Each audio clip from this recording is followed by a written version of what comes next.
అందరికీ praise the lord. ఈరోజు దేవుని పరిశుద్ధమైన వాగ్దానము, భయపడకము నీకు శుభమగునుగాక. దానియేలు గ్రంథము 10వ అధ్యాయము 19వ వచనము. ప్రార్థన చేసుకుందాం. మా పరిశుద్ధులైన మా పరమ తండ్రి, మరొకసారి మీకు వందనాలు స్తుతులు చెల్లించుకుంటా ఉన్నాము.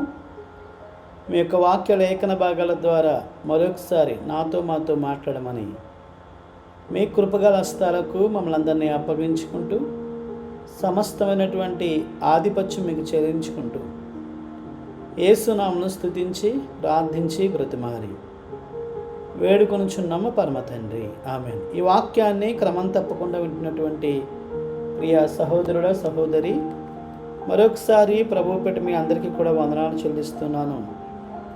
ఈ దినాన్న ప్రభు మనకు అనుగ్రహించిన వాగ్దానము, భయపడకము నీకు శుభమగునుగా. కానీ ప్రభు మనతోటి మాట్లాడుతూ ఉన్నారు.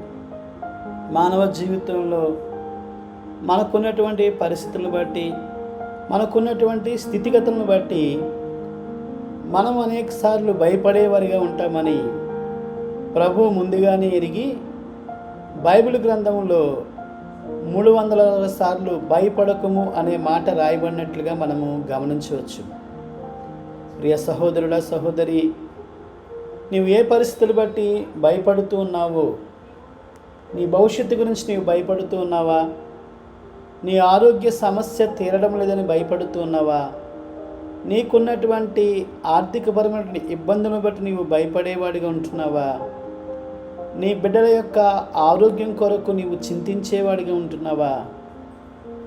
లేకపోతే నీ కుటుంబ సభ్యులు ఉన్నటువంటి వారి యొక్క పరిస్థితులు బట్టి నీవు అధైర్యం చెందేవాడిగా ఉంటున్నావా? అయితే ప్రభువు నీతో మాట్లాడుతూ ఉన్నారు.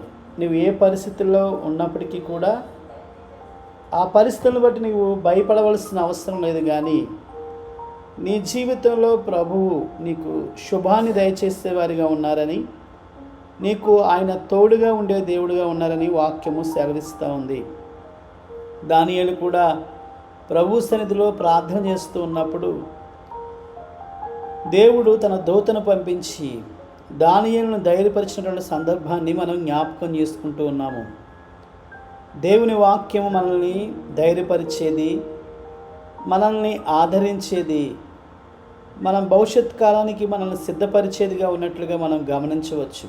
కనుక ప్రియ సహోదరుల సహోదరి, నీకున్న సమస్యను బట్టి, ఇబ్బందికరమైన పరిస్థితులు బట్టి నీవు భయపడవలసిన అవసరం లేదు. కానీ భయపడకుము అని సెలవిచ్చినటువంటి దేవుని మాటను నీవు నమ్మి ఆయన యందు విశ్వాసం ఉంచి ప్రార్థించినట్లయితే నీ జీవితంలో దేవుడు అద్భుతమైన కార్యాలు జరిగిస్తారని మరొకసారి ప్రభుపేట గుర్తు చేస్తూ ఈ మాటలు ముగిస్తున్నాను. రండి ప్రార్థన చేసుకుందాం. మా పరిశుద్ధులైన మా పరమ తండ్రి, మరొకసారి మీకు వందనాలు స్తుతులు చెల్లించుకుంటా ఉన్నాము.